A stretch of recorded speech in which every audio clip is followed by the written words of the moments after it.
Thank you guys so much for all your support. Thank you so much for everyone that showed love on my previous video. It was kind of a hard video. To tell you the truth, it was a hard video to do, and because I wanted to be as honest. I wanted to be as honest with myself and with my heart as much as possible, and just put it out there. And thank you again so much for all you guys' support. Also, thank you to those who didn't have to say anything, didn't have to stand up, but who are standing up for justice. And I don't want to say that this is a race thing, because it's really not. This is not a fight against a race. It's not a fight. It's a fight against injustice. It's a fight against elitism. It's a fight against arrogance, really, and just the arrogance of thinking that we are somehow better than somebody else, and we are all in this thing together. We're all living this life together. So therefore, again, thank you so much for everyone's support, everyone who stood up, who really didn't have to. All right. Now that that's out of the way, let's get on to the video. Thank you for joining me on another Novel Escape. My name is Trevon Grant, and today we're going to be just looking at a few of my favorite character-driven stories, two of them being literary and another being sci-fi fantasy. Here we go. Boom.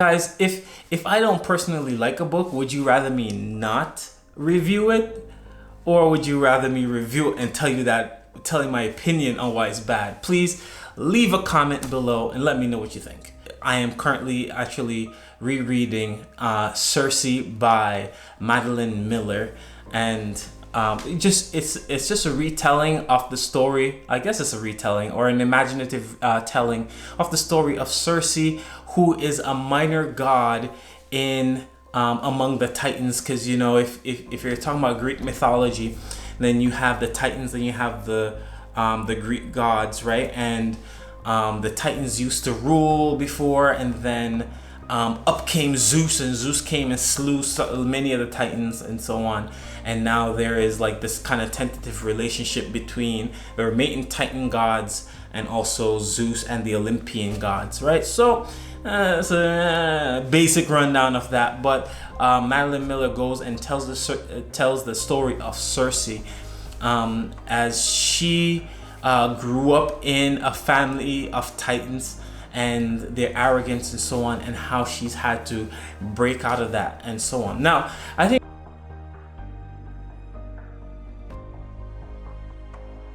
one of the interesting things I find about character-driven novels, because for me, I personally like to have a plot. I like to have a big bad guy and a really good guy, or marginally good guy, who goes and have to then fight against the bad guy. And so that's what I kind of like.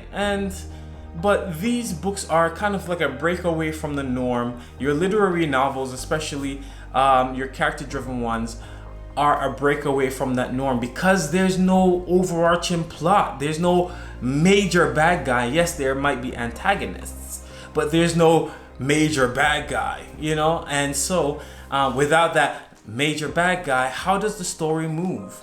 And so, and that's what I went back and I was reading Circe by Madeline Miller, and I was trying to figure that out. How is this story supposed to move without a plot?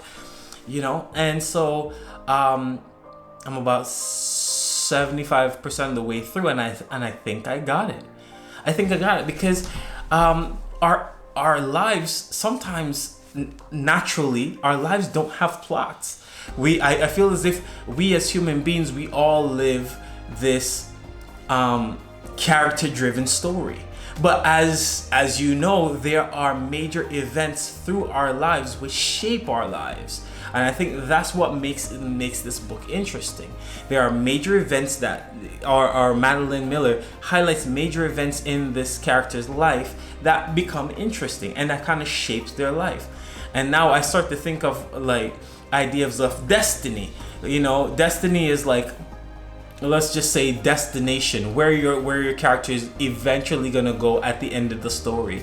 What's the destination of this character? And so you have this major event at the end of their life, right? And then you have all these other events which has prepared the character for their destiny, for the thing that they should do at the end of their life.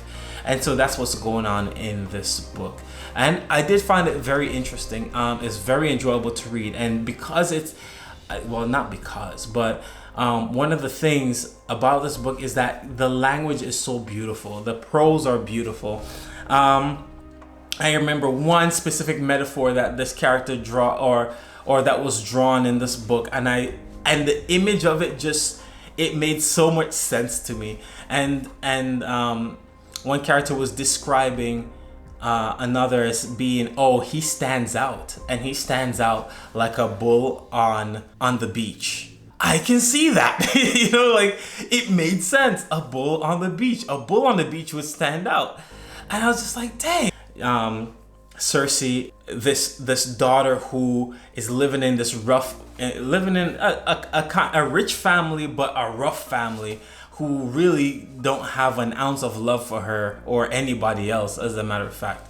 And so she lives in that, knowing the spitefulness of her family, the spitefulness of her dad and her sisters and so on. And then she leaves that and she's exiled. And then through her exile, she learns and learns to become more independent. And that's a major event in her life. And she learns how to be free. And then in her freedom and independence, she starts to gain power. And of course, because she's gaining power, the other major gods now start to take notice of her and so on. And it kind of goes from there. I don't think this is a character arc. It's more of a character wave. You know, the character goes and has a good time, and then she goes on a downward trend where she learns new things and has to go through hard times, and then she goes on an upward trend where she learns from those downward things and then becomes better. But she's always progressing, always getting better, and I think that's what really carries the story. Well, it's character driven, hence. All right, so that is Circe by Madeline Miller.